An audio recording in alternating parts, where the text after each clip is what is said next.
राधे राधे।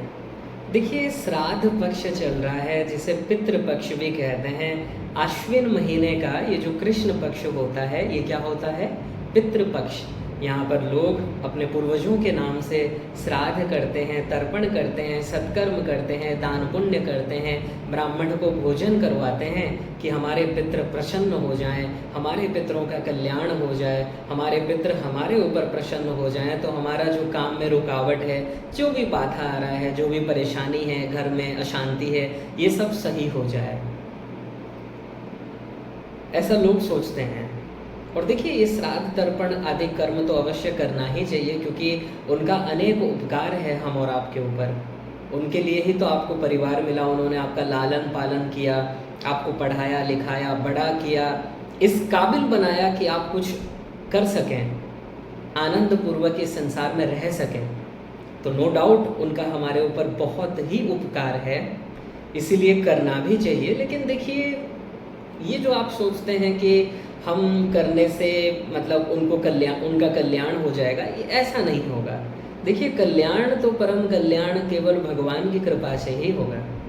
भगवान जब जीव पर कृपा करेंगे तभी उसका कल्याण होना है। और भगवान कृपा कब करेंगे? जब जीव कहेगा कि प्रभु मैं आपका हूँ, तवास्मी। जब भगवान के आगे सरेंडर हो जाएगा, अपने आप को समर्पित कर देगा। यही बात भगवान गीता में भी कह रहे हैं कि दैवी है सा गुणमयी मम माया दुरत्यया। हे अर्जुन, ये जो मेरी माया है दुरत्यया है, अर्थात अत्यंत प्रभावशाली है। मनुष्यों की तो बात ही छोड़ो, बड़े बड़े ऋषि मुनि योगी जो हजारों वर्ष तपस्या करने में सक्षम हैं, लेकिन ये माया ऐसी है कि उन्हें भी नचा डालती है। तो दैवी है सा गुणमयी मम माया दुरत्यया मामेव ये प्रपद्यन्ते। जो केवल भगवान की शरणागति करेगा उसी की माया जाएगी, और माया जाएगी तभी तो कल्याण होगा। अब इसका मतलब ये मत सोचिएगा कि श्राद्ध तर्पण आदि ना करें, कीजिए, बड़े आराम से श्रद्धा पूर्वक कीजिए, और हम तो कहेंगे उदारता पूर्वक कीजिए, क्योंकि ये सत्कर्म है। इससे आपको पुण्य की प्राप्ति होगी, मतलब आपको कल्याण ही होगा, आपके पूर्वज आपके ऊपर प्रसन्न होंगे, भगवान की भी कृपा प्राप्त होगी, और लोग भी अच्छा ही कहेंगे। और ये अच्छा कर्म है कि अपने पूर्वजों के नाम से आप इतना कुछ कर रहे हो, आपको उनके लिए श्रद्धा है, ये बहुत अच्छी बात है, प्रशंसनीय है, कीजिए। लेकिन ये मत सोचिए कि कर रहे हैं तो उनका कल्याण होना पक्का है। नहीं जी, अपना अपना कर्म लेकर सब आए हैं, अपने अपने कर्मों के हिसाब से ही कल्याण होगा। और नेक्स्ट चीज़, आप ये अगर सोचो कि ये कर लेने मात्र से ही हमारा सब कुछ दुख चला जाएगा, तो ये भी नहीं होने वाला। दुख तभी जाएगा जब जीव भगवान के सन्मुख हो जाएगा। समाने वृक्षे पुरुषो निमग्नो निसया सोचते मुह्यमाना जुष्टम यदा पश्यतन्यमेषम अस्य महिमानमेति वितुशोकः। श्वेताश्वतरोपनिषद 4 अध्याय का 7वां मंत्र। जब जीव भगवान के शरणागत होगा, भगवान के सन्मुख हो जाएगा, तभी तो कल्याण होगा। सन्मुख होई जीव मोहि जबहि जन्म कोटि अघ नासहि तबहि। जैसे ही जीव भगवान के सन्मुख हो जाता है, करोड़ों जन्म के पाप भस्म हो जाते हैं। ठीक है, इसलिए कीजिए, सब कुछ कीजिए, श्राद्ध तर्पण आदि कीजिए, लेकिन ये मत सोचिए कि इसी से ही हमारा कल्याण हो जाना है। एक वर्ड आप सुने होंगे, पितृ ऋण। प्रत्येक मायाधीन जीव 3 ऋण से बंधे हुए हैं, पितृ ऋण, देव ऋण, ऋषि ऋण। जानते ही होंगे, आप लोग सुने होंगे, जो भी भागवत सुनते हैं या फिर नॉर्मली भी ये चीज़ तो जानते ही होंगे। उसमें से एक है पितृ ऋण। पितृ ऋण क्या है? जो हमने बताया कि उनकी कृपा से आपको शरीर मिला। देखिए, नो डाउट भगवान की कृपा से ही शरीर मिलता है, क्योंकि कबहू की करी करुणा नर देहि। और कौन देते हैं? तेत ईस बिनु हेतु सनेहि। जो बिना किसी स्वार्थ से ही हमसे प्रेम करते हैं, ऐसे भगवान श्री कृष्ण वही आपको देते हैं ये मनुष्य शरीर। कोई जीव अगर ये सोचे कि मैंने अच्छा कर्म किया था इसलिए मुझे मनुष्य शरीर मिला, इस अहंकार में मत रहना भाई, क्योंकि अनंत अनंत जन्म तुम्हारे हो चुके हैं। अजो नित्य शाश्वतो यम पुराणो न हन्यते हन्यमाने शरीरे। कठोपनिषद 1:2 18, गीता 2:20। आप अजन्मा हो, नित्य हो, सनातन हो, अनंत जन्म आपके हो चुके हैं, अर्थात अनंत अनंत शरीर में आप जा चुके हो, अनंत बार अनंत पाप कर चुके हो, तो ये दावा अगर करोगे कि मैंने बढ़िया बढ़िया कर्म किया है तो मुझे मनुष्य शरीर देना ही पड़ेगा, भगवान कौन होते हैं शरीर देने वाले, मेरे कर्म ने मुझे शरीर दिलाया, असंभव। तुम्हारे कर्म जड़ हैं, उस कर्म को नोट कौन कर रहा है? तुमने आज इतने बजे अमुक व्यक्ति को दान दिया था, ये नोट कौन कर रहा है? तुम तो भूल जाओगे क्योंकि जीवात्मा अल्पज्ञ है, उसे 2 मिनट का बात भी याद नहीं रहता है। भागवत में क्या कहा गया? मंदा सुमंद मतयो मंद भाग्या युपद्रता, मंद बुद्धि है एकदम कलयुग के मनुष्य की। तो आप तो कर्म किया, आप भूल गए, लेकिन उसको नोट करते हैं भगवान और समय अनुसार फिर फल देते हैं। तो फिर आप कैसे कह सकते हो कि आपके कर्म के हिसाब से आपको मनुष्य शरीर मिल गया? और दूसरी चीज, चलिए मान लेते हैं कि आपने अच्छा, बहुत अच्छा कर्म किया है तो आपको मनुष्य शरीर मिलना ही चाहिए, लेकिन आप ये क्यों भूल जाते हैं कि अनंत अनंत जन्मों में अनंत पाप भी आप कर चुके हैं, अनंत पाप। अगर एक जन्म में एक पाप भी किसी ने किया है तो अनंत जन्म में अनंत पाप कर चुके हैं, और अनंत पाप को अनंत जन्म तक भोगते रहो, समाप्ति नहीं होगा।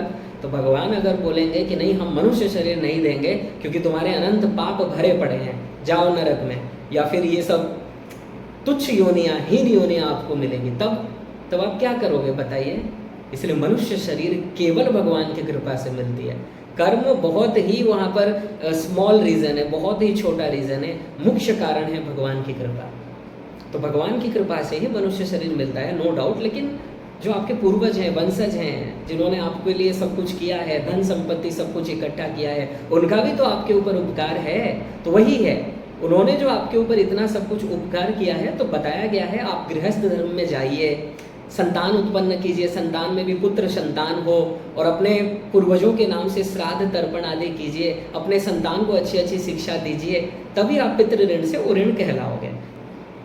ठीक है, तो यही है पितृ ऋण कि इनका जो उपकार है, तो इनके लिए जो बताया गया है पितृ ऋण से उऋण होने के लिए कि आप भी गृहस्थ धर्म में जाइए और बालक उत्पन्न कीजिए, अर्थात पुत्र संतान उत्पन्न कीजिए, उनको अच्छी अच्छी शिक्षा दीजिए, आप अपने पूर्वजों के नाम से श्राद्ध तर्पण करें, ब्राह्मणों को भोजन करवाएं, दान पुण्य करें, उनको भी ये सब शिक्षा दें, तो आप पितृ ऋण से उऋण हो गए। लेकिन प्रश्न ये है, शादी तो बहुत लोग करते हैं, लेकिन संतान होगा नहीं होगा कोई गारंटी नहीं है, तब क्या किया जाएगा? क्या उनको मोक्ष नहीं मिल सकता? ये मनुष्य शरीर तो केवल मोक्ष के लिए ही मिला है। ऐसा एक भी मनुष्य नहीं है जिसके लिए ये कहा जाए यार मोक्ष नहीं मिल सकता। आपको तो मिला ही शरीर इसीलिए है कि आप अपना कल्याण करो। आत्मान अमृतनम विद्धि शरीरम रथमेव तो बुद्धिम तु सारथि विद्धि मनः प्रग्रहमेव च इंद्रियाणि हयानाहुर विषयांस्ते सुगोचरान आत्मेन्द्रिय मनोयुक्तम भोक्तेत्याहुर मनीषिण। कठोपनिषद 1:3, 1:4, पेंगलोपनिषद 4:1-2-3। ये मंत्र में बताया गया है शरीर एक रथ है, रथ, और इस रथ में कुछ घोड़े हैं, वो हमारी इंद्रियां हैं, 5 ज्ञानेंद्रिय, 5 कर्मेंद्रिय। घोड़ों के मुंह से एक लगाम है, रस्सी है, वो मन है, और इस रथ को चलाने वाला एक ड्राइवर है, सारथी, वो बुद्धि है। और जा कौन रहा है इस रथ में? पैसेंजर कौन है, यात्री कौन है? वो हम और आप हैं, जीवात्मा। कहाँ तक जाना है? भगवान के पास जाना है, अर्थात इसी जन्म में भगवत प्राप्ति करना है, इसीलिए आपको ये रथ मिला है। तो ये तो कहा ही नहीं जा सकता कि आपको मोक्ष नहीं मिलेगा। इसलिए ये मत समझिए कि पितृ ऋण से मतलब अगर आप शादी कर रहे हो तो संतान नहीं हुआ तो पितृ ऋण तुम्हारे ऊपर रहेगा। घर में लोग डर जाते हैं, घबरा जाते हैं, इधर उधर की बात सुन के मन में भ्रम उत्पन्न होता है, इसलिए घबरा जाते हैं, बोलते हैं पुत्र तो हुआ नहीं है, अब क्या पता नहीं क्या होगा, घर में अशांति रहेगा, माहौल एकदम खराब रहेगा, नर्क जाना पड़ेगा। यहाँ तक संसार में भ्रम फैलाया जाता है, सब बकवास है, गप है। अगर आपके कर्म अच्छे हैं, अगर आप भगवान से प्रेम करते हो, भगवान की भक्ति करते हो, इनसे इनके पितृ जितने प्रसन्न होंगे, तुम करोड़ों रुपए दान कर लो, करोड़ों ब्राह्मणों को जिमा लो, इससे पितृ उतने प्रसन्न नहीं होते हैं जितना प्रसन्न जब जीव भगवान की ओर चलने लगता है, सभी में अपने प्रभु को देखता है, सभी का सम्मान करता है। सिय राममय सब जग जानी, जब ये भाव हो जाता है, जब व्यक्ति अच्छे अच्छे कर्म करने लगता है, काम क्रोध लोभ मोह ईर्ष्या ये सब कम होते जाते हैं, सभी के लिए सद्भाव उत्पन्न हो जाता है, तब पितृ आपके लिए जितना प्रसन्न होते हैं, वो कितना भी आप श्राद्ध तर्पण कर लो उससे उतना प्रसन्न नहीं होते। इसलिए ये मत सोचिएगा कि पुत्र नहीं हुआ तो कल्याण ही नहीं हो सकता, ऐसा बिल्कुल नहीं है। मनुष्य शरीर मिला ही है कल्याण के लिए, ठीक है।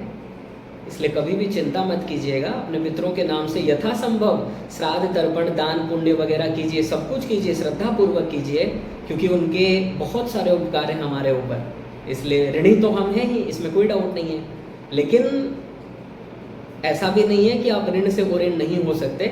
और ऋण देखिए शरीर को है, मतलब ये शरीर ही तो आया है ना, उनसे जो भी मिला है भौतिक सामग्री ही मिली है, आत्मा से कोई लेना देना नहीं है।